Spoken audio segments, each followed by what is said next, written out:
Good morning, good morning, good morning.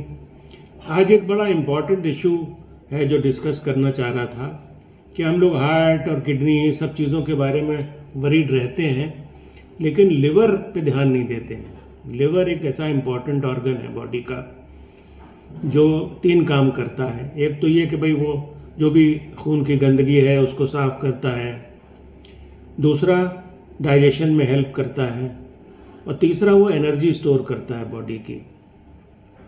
तो ये एक मेटाबॉलिज्म का एक बिल्कुल जिसे कहते हैं कि वेयर हाउस है, जहाँ पे आपका फैक्ट्री है, जहाँ पे सारा काम हर वक्त होता रहता है।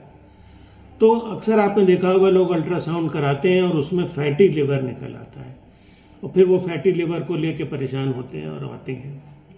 तो सच बात यह है कि फैटी लिवर एक इश्यू तो है ही। नॉर्मली फैट होता है 5 से 10% लिवर में फैट स्टोर होता है, जैसा मैं कह रहा था कि एनर्जी का स्टोर होता है। लेकिन जब वो 10% से ऊपर फैट बढ़ने लगता है तब फिर वो फैटी लिवर हो जाता है।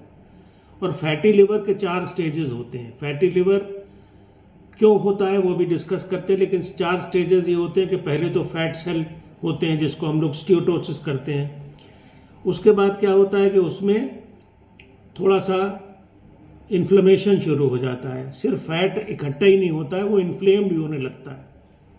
तीसरे स्टेज में वहाँ फाइब्रोसिस होना शुरू हो जाती है।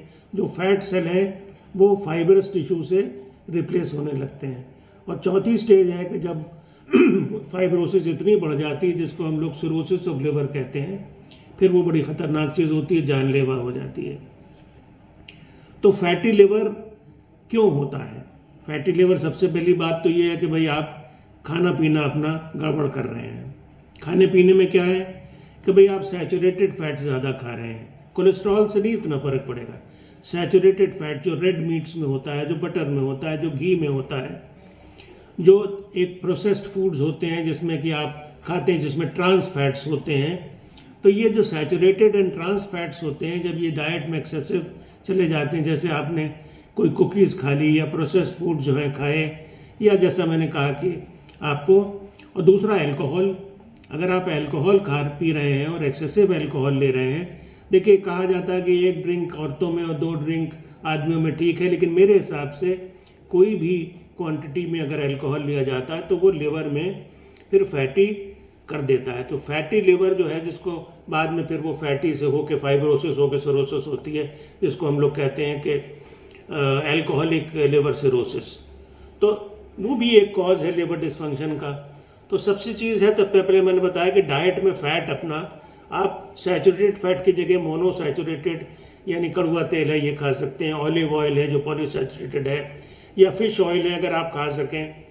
तो ये सब ऑयल्स जो हैं ये इंपॉर्टेंट, जो नट्स में जो होते हैं ऑयल्स, आप जो है जिसे कहते हैं कि आप सीसम सीड्स खाइए, वो सीड्स होते हैं उसमें सब में तो फाइबर होना चाहिए। तो फाइबर के साथ ऑयल होना। तो फाइबर किस किस चीज़ में? एक तो नट्स में मैंने आपको बताया कि नट्स में फाइबर होते हैं, फिर वेजिटेबल्स में होते हैं, फिर आपके फ्रूट्स में होते हैं। तो जिसको हम लोग कहते हैं कि हाफ प्लेट रूल, कि आधी प्लेट में जो है आपका वो है फ्रूट्स एंड वेजिटेबल्स होने चाहिए, जैसे ब्रोकली है जिसमें ग्रीन वेजिटेबल्स हैं, जिसमें फ्रूट्स हैं, और आधे में आपका बाकी फ्रूट हो जो कि प्रोटीन डाइट हो, फैट्स उसमें कम हो तो हाई प्रोटीन हो। अच्छा, टू मच ऑफ शुगर भी गड़बड़ है। आप अगर रिफाइंड शुगर पीते हैं, चाय में भी आप शक्कर ले रहे हैं, कॉफ़ी में भी आप शक्कर पी रहे हैं, आप स्वीट्स भी खा रहे हैं, तो जो रिफाइंड शुगर्स होती हैं जो आप लेते हैं वो एक्सेसिव, जैसे सॉफ्ट ड्रिंक्स हैं या एनर्जी ड्रिंक्स हैं, इन सब में जो शुगर होती है वो जब एक्सेसिव हो जाती है तो फिर वो फैट में कन्वर्ट होकर लिवर में जम जाती है, तो उसमें भी फैटी लिवर होता है। तो डाइट की बहुत इंपॉर्टेंट है, एक इशू है कि भाई आप डाइट को अगर फैट्स की कमी, शुगर की कमी, अल्कोहल ना हो तो बहुत अच्छा है। तो ये सब चीज़ें आपके लिवर को में फ़ैट का डिपोजिशन रोकेंगी, और फिर फैट फिर इन्फ्लेम ना हो, और इन्फ्लेम के बाद फाइब्रोसिस ना हो और सिरोसिस ना हो, तो उन सब चीज़ों को आप प्रोटेक्टेड रखेंगे। अच्छा, अच्छी बात यह है कि अगर आप अपना वेट रिड्यूस कर लेते हैं, देखिए ओबेसिटी में मैंने जिक्र किया था कि जो पेट में फैट होता है वो जो सेल्स होते हैं वो सिर्फ नंबर में ही नहीं बढ़ते हैं बल्कि वो सिक हो जाते हैं। They produce abnormal hormones and inflammatory substances जो कि ख़राब करते हैं। तो इस तरह से आपका जो यहाँ पे फैट है वो भी लिवर में चला जाता है, लिवर को फैटी कर देता है। तो आपको यहाँ का फैट रिड्यूस करने के लिए रेगुलर एक्सरसाइज करनी पड़ेगी। डाइट के अलावा आप रेगुलर एक्सरसाइज करेंगे तो एक्सरसाइज जब करते हैं जो ट्राइग्लिसराइड्स होती हैं वो कंज्यूम होती हैं विद योर एक्टिविटी। तो जो ट्राइग्लिसराइड्स कंज्यूम हो जाती है तो लिवर का फैट भी कम होना शुरू हो जाता है। तो रेगुलर एक्सरसाइज 150 मिनट एक हफ्ते में हम लोग रिकमेंड करते हैं। शनिचर इतवार छोड़ते जाइए, आधा घंटा रोज टहलिए। अच्छा, उसके बाद स्मोकिंग का भी ख़राब असर होता है। तो वेट रिडक्शन है, आपको अपना BMI घटाना है, 25 के आसपास ले आना है, आपको अपना गर्थ घटानी है, आपको रेगुलर एक्सरसाइज करनी है, आपको स्मोकिंग नहीं करनी है, आपको डाइट पे कंट्रोल करना है और पानी खूब पीते रहना है। देखिए, पानी की भी इम्पोर्टेंस है।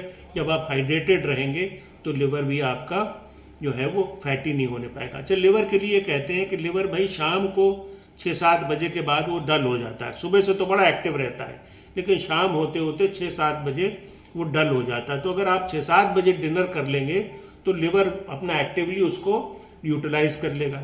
अब आपने 10 बजे रात को जो है वो डिनर किया, तो 10 बजे रात को अगर आप डिनर करेंगे तो लिवर तो सो रहा है बेचारा, 6-7 बजे काम करके सो गया। अब आपने उसको हिला के जगा दिया कि चलो उठो काम करो, तो वो ठीक से काम नहीं कर पाता है। और लेट नाइट डिनर्स जो होते हैं और उसमें अल्कोहल भी हो रहा है और उसमें फैटी चीज़ें भी खा रहे हैं, डिहाइड्रेटेड भी हो रहे हैं, तो ये सब बड़ा ख़राब असर देते हैं। तो इसको लाइफस्टाइल मॉडिफिकेशंस को बार बार हम लोग कहते हैं कि भाई लिवर डिजीज़ के लिए ये इम्पॉर्टेंट है कि आप अपने लाइफस्टाइल को ठीक करिए, खान पान को ठीक करिए।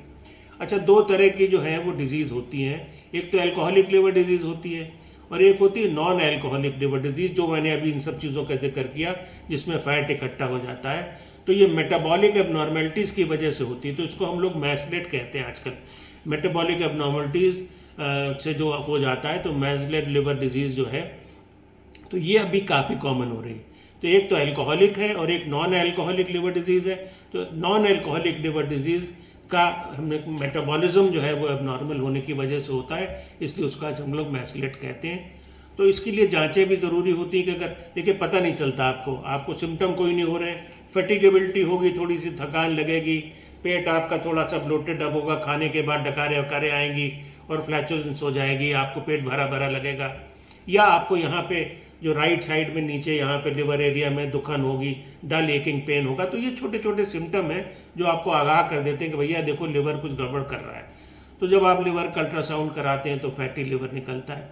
फिर फाइब्रो स्कैन किया जाता है। बहुत से टेस्ट हैं, लेकिन मोटा 2 टेस्ट आपको बता दें कि एक तो अल्ट्रासाउंड से हम लोग देख लेते हैं। अल्ट्रासाउंड में जब फैट ज़्यादा होने लगता है तो जो डायफ्राम का जो अल्ट्रासाउंड की इमेज होती है वो गायब हो जाती है। तो डायफ्राम जो दिखाई देता है जब हम यहाँ रखते हैं तो जो डायफ्राम होता है वो दिखना चाहिए। अगर वो दिखना बंद हो गया, इसका मतलब वहाँ आपके लिवर में फैट जो है वो ज़्यादा इकट्ठा हो गया है। तो ये फैटी लिवर आप डिटेक्ट कर लेते हैं। और अच्छी बात यह कि जब आप अपना वेट घटाते हैं तो 10% भी अगर आपने अपना वेट घटा दिया और खाने पीने और परहेज से, तो आपका वो फैटी लिवर रिग्रेस करके आप नॉर्मल लिवर की तरफ चले जाते हैं। अब जब फाइब्रोसिस हो गई तब तो फिर भाई बहुत मुश्किल है, तो उस स्टेज तक आप ना जाने पाएँ। इसके लिए वो सब चीज़ें करें जो मैंने आपको बताया। देखिए, दवाएँ तो उसकी कोई ख़ास होती नहीं है। लिवर में फैटी लिवर की ज़्यादा दवाएँ नहीं होती हैं, तब आयुर्वेदिक वगैरह आप खा सकते हैं, लेकिन कोई बहुत ज़्यादा दवाएं इसकी हैं नहीं। इसके लिए तो बेसिकली लाइफस्टाइल मॉडिफिकेशन है, जिसमें सारी चीज़ें आपको मैं ऑलरेडी बता चुका हूँ। तो जो मैस्लेड है, यानी जो मेटाबॉलिक डिजीज़ के एबनॉर्मलिटीज़ की वजह से लिवर डिजीज़ होता है, उसमें ये सब चीज़ें लागू होती हैं।